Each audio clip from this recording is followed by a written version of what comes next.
initiative, and it's only that type of man who could actually come to Italy and do such a job, you know. He's got a bit of luck, the boy, you know. He's good.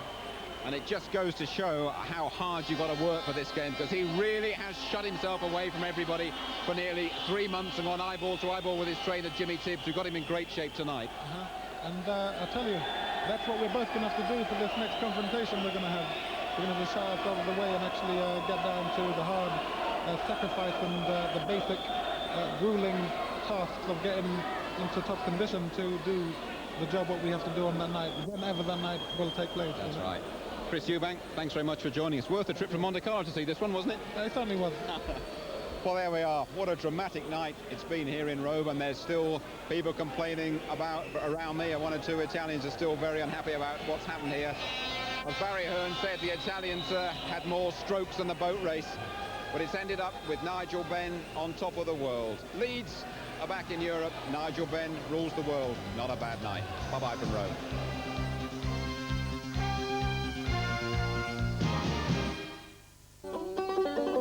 This Sunday, a new season of the South Bank Show begins with Billy Connolly. It almost frightens me. Performing to a home audience is a bit like singing to your aunties. You know what I was thinking the other day? Where's the mouse-flavoured cat food? The beard's gone, the drinking's gone. The talent's gone, comedy's gone. That's Billy Connolly on the South Bank Show this Sunday.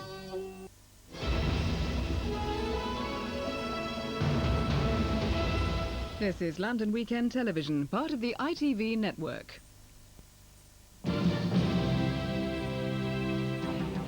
Hello, this is the ITN News and Sport. The main news tonight, the Iraqi leadership says the seizing of its assets is bank robbery. Chancellor Kohl has been assaulted while celebrating German unification. And for the first time in a month, aid from the air has come to Sarajevo. And in sport, Leeds United are back in the European Cup. They'll play Stuttgart again to decide who goes through. Iraq has bitterly condemned a United Nations resolution allowing its foreign assets to be seized. Baghdad described the plans to take up to $1 billion of oil-related funds as Texas-style bank robbery. The UN is setting up a special bank account to use the money for humanitarian aid. Our Middle East correspondent is in the Iraqi capital. In Baghdad, the official reaction was one of undisguised contempt for the United Nations decision. Saddam's information minister called it piracy and robbery, and other Iraqi leaders used the same language. I can describe this action as an overt act of theft against Iraq, a theft that has no cover whatsoever. The new resolution passed in the Security Council is an attempt to use Iraq's money abroad to pay for relief efforts within the country. It confiscates not just cash, but Iraqi oil that has been stored abroad since the Gulf War. The extensive UN program that has destroyed some of Iraq's military complex and its weapons of mass destruction will also be paid for out of the seized assets. In the longer term, the United Nations is trying to force Iraq to sell its own oil and to buy food and medicines with the proceeds. But Saddam Hussein has refused to have the UN dictate Iraqi policy and give in to what he considers violations of Iraq's sovereignty. 2 years after sanctions were imposed and Iraq is in deep economic crisis. The goods in the shops command prices almost no one can afford. Iraq is quick to say the high prices and shortages have hit the weakest and most vulnerable, a claim supported by independent aid workers. The fiery rhetoric from Baghdad, comparing the West to a pack of thieves, shows that however damaging sanctions have been to Iraq's economy, they have done nothing to humble Iraq's leadership. Robert Moore, ITN, Baghdad. NATO's top commander has admitted that human error or mechanical failure could be responsible for the deaths of 5 Turkish sailors killed by an American missile. The commander has flown to Turkey to apologize personally. The men died when an American aircraft carrier fired 2 missiles at a Turkish ship during NATO exercises.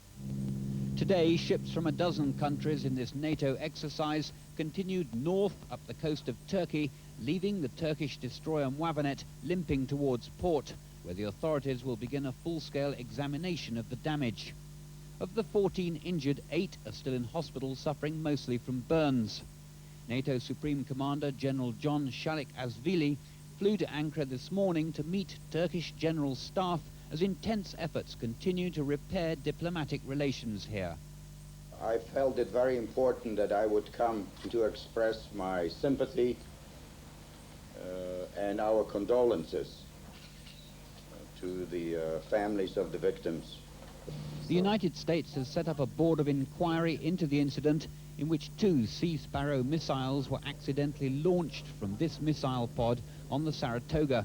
The news that the committee will include a Turkish presence has gone some way to placating considerable concern here. The United States appears to have diffused what could have been a major incident. Tonight, the Turkish authorities are stressing that this was an accident and mustn't affect relations between the two countries. Robin White, ITN, Istanbul. The first relief flight in 4 weeks landed in the besieged Bosnian capital of Sarajevo today.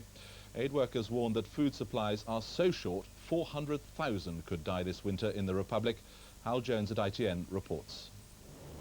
The flight Sarajevo had been waiting for, an American Hercules plane carrying 12 tons of food, thousands of pre-packed, freeze-dried dinners, basic even by army standards, but manna from heaven for those surviving on flour and rice. Sarajevo's hungry welcome the resumption of aid flights, but for hundreds, maybe thousands, it's too little, too late. Even if we get everything in there by next week, which we won't, we will see a lot of people die. It's too late for an awful lot of people, and that's sad to say. The man charged with bringing peace to Bosnia says there's no ducking the dangers of a sustained airlift. But as a bitter winter approaches, the need to save lives far outweighs the risks. In this situation, it cannot be risk-free. This is a dangerous situation, and there are known to be no absolute guarantees. The United States led today's return to Sarajevo. Now Washington is considering a no-fly zone in the region to make the Bosnian skies safe for the airborne lifeline. Just 1 flight made it through today, but 7 more are planned tomorrow as the airlift gathers pace. The German Chancellor Helmut Kohl has been assaulted during a walkabout after celebrations to mark the 2nd anniversary of his country's unification. Eyewitnesses say a man in the crowd at Schwerin in eastern Germany deliberately struck the Chancellor in the stomach. Mr. Kohl, who wasn't hurt, marked Unity Day by denouncing neo-Nazis. Even as he set out on his walkabout, Chancellor Kohl looked somewhat uneasy. 2 years ago, he was considered a hero here, but today this was the reward for the man who reunited Germany, a punch in the stomach. He was not hurt, but clearly angry, accusing the demonstrators of having faces filled with Nazi hate.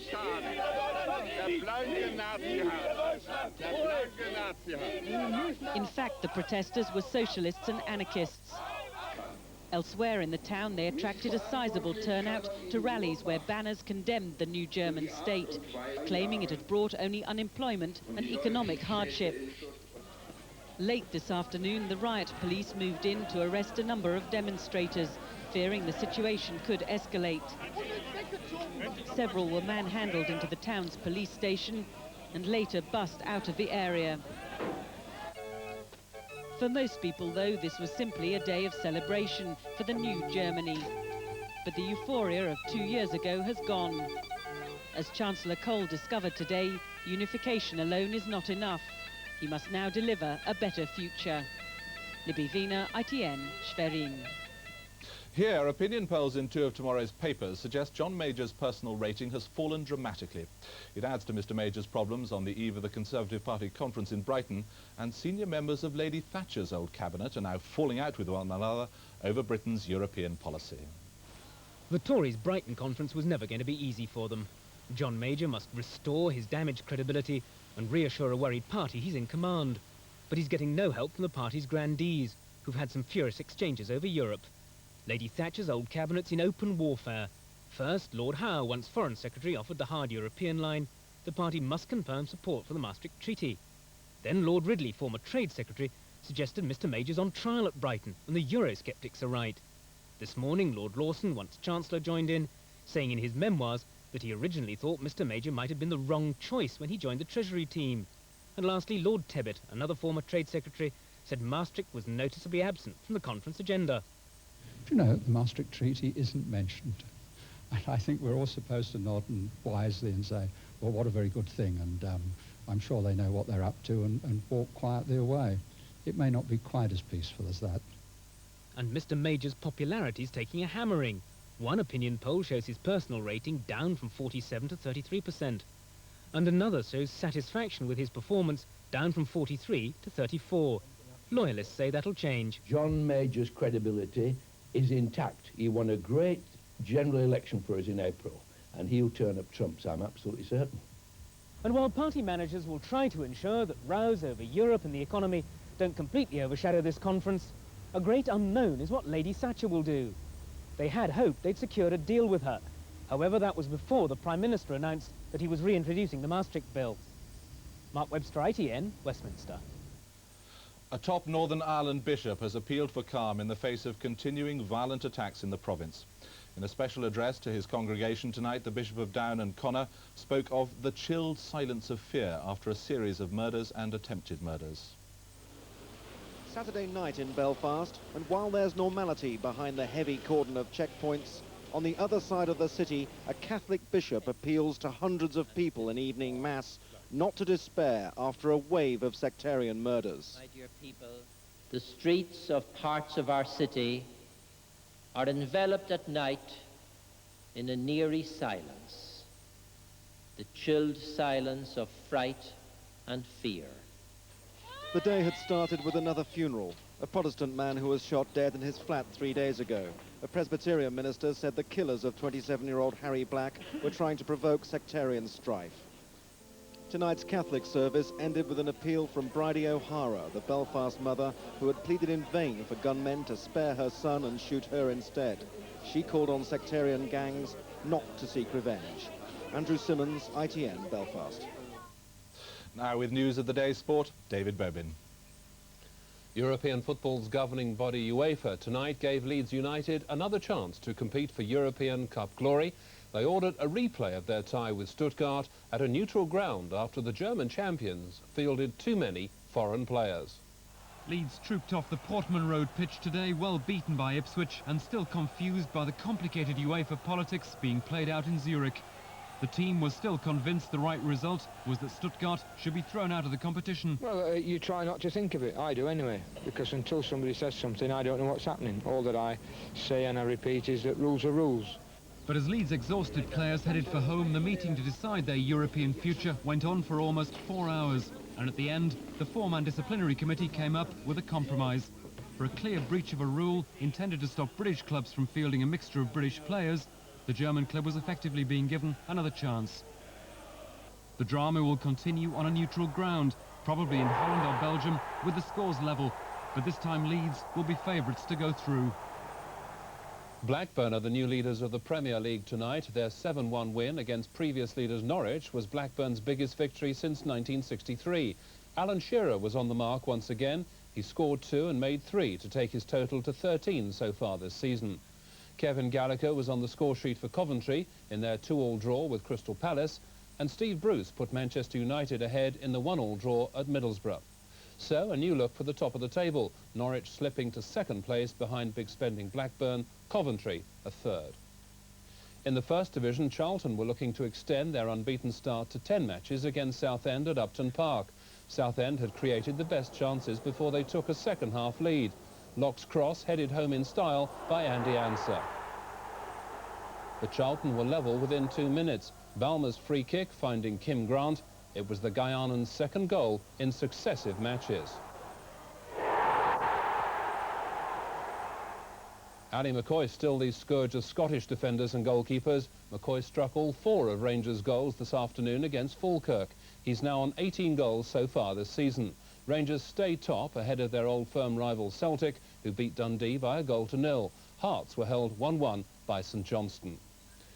The favourite, Rambo's Hall, won the Cambridgeshire today at Newmarket. He was guided to victory by Dean McEwen to add to his 1989 success. Now has come through to dispute it. Revive, Cumbrian Challenge, Eclipsing. These are the principals, followed by Montpellier Boy coming at the great run on the near side, and after them Marine Diver tracking those leaders is Crew Exceptional. Brilliant is still last, but it's Rambo's Hall now.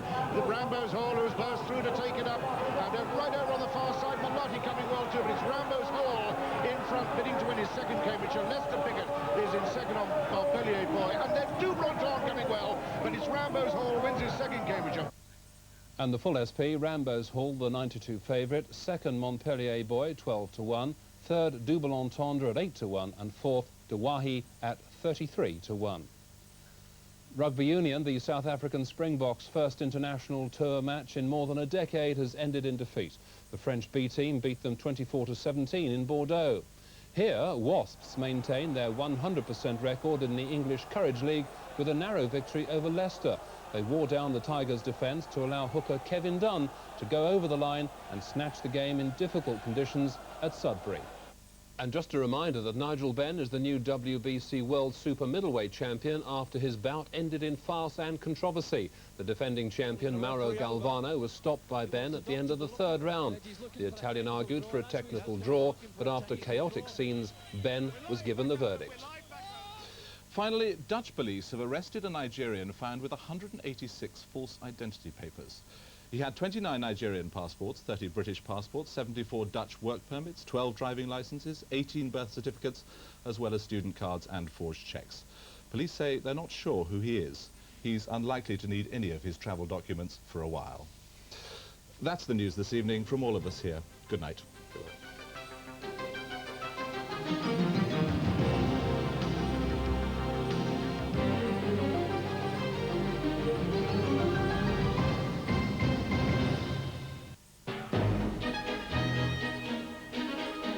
Will the government's Maastricht gamble split the tourists? I'll be interviewing Michael Heseltine this Sunday at 1:10 on ITV.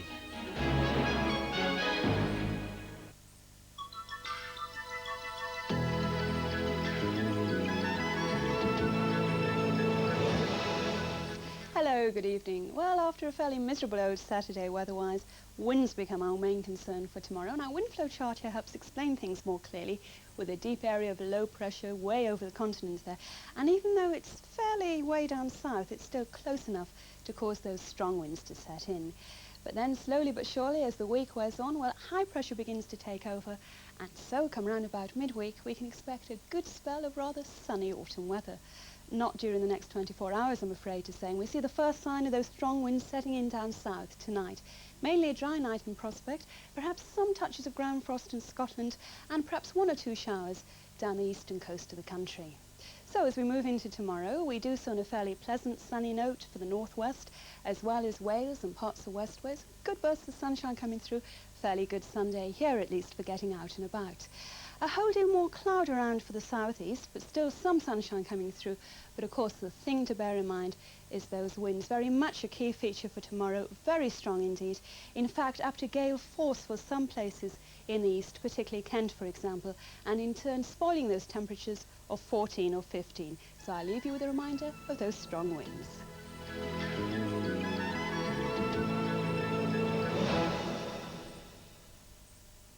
Next this evening, the boys are back with more irreverent comedy, Hale and Pace.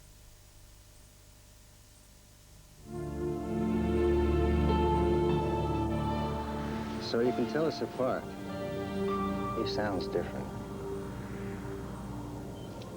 Do I? I see what you mean.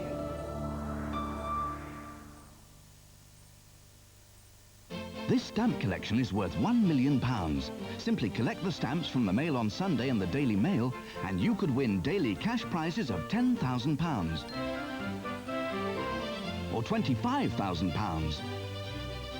Or £50,000. And in one of 3 monthly draws, you could win £250,000. £1 million must be won in the Mail on Sunday and the Daily Mail stamp collection game. It starts in tomorrow's Mail on Sunday.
be there as soon as possible.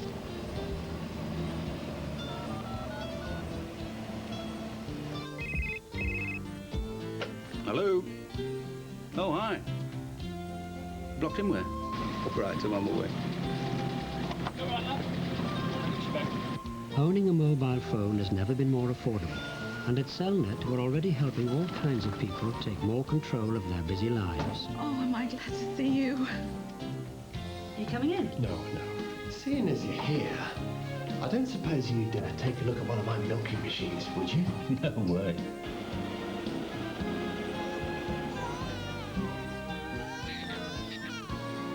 Lovely baby. £9. Is it all? I've got 20 for fixing the milking machine. Isn't there room in your life for Cellnet? Call 0800 21 4000.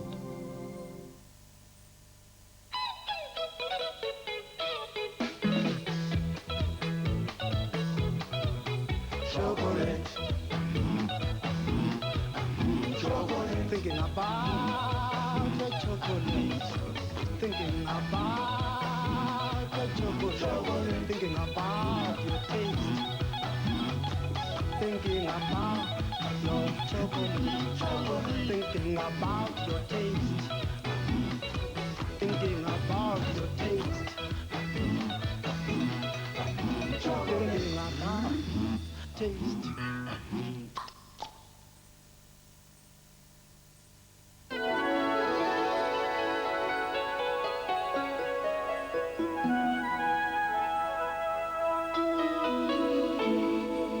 Good evening. After today's rain, I guess we should be grateful for the bit of sun we had last week. It will become dry overnight with some clear spells inland, but there will still be a fair amount of cloud, which will keep temperatures on the mild side. The low around 9 Celsius, 49 Fahrenheit.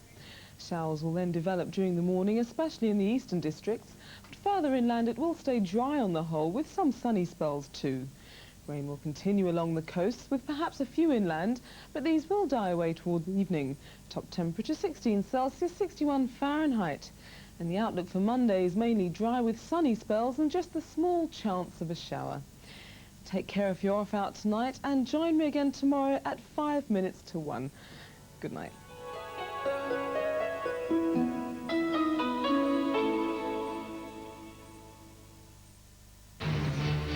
On the London Match, live this Sunday on ITV, Kevin Keegan's Newcastle United are coming to town. With 8 straight victories so far, it's been a dream start in the First Division for Keegan and Newcastle United. But this Sunday, London's own Brentford get a chance to cut Newcastle down to size. Watch it exclusively live and free on the London Match this Sunday, 2:30 on ITV. This is incredible!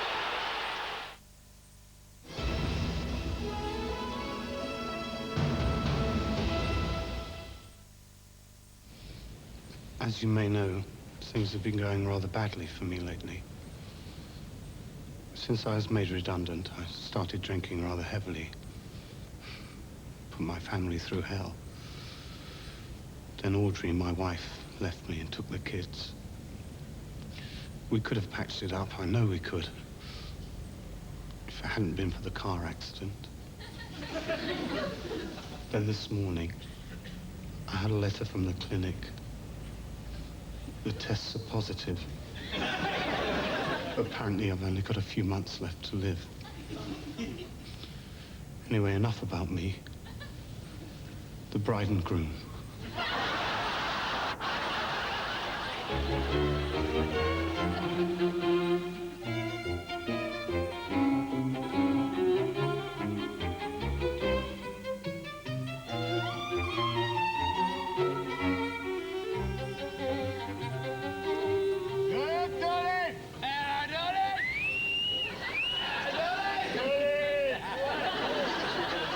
That's what I call a real woman. The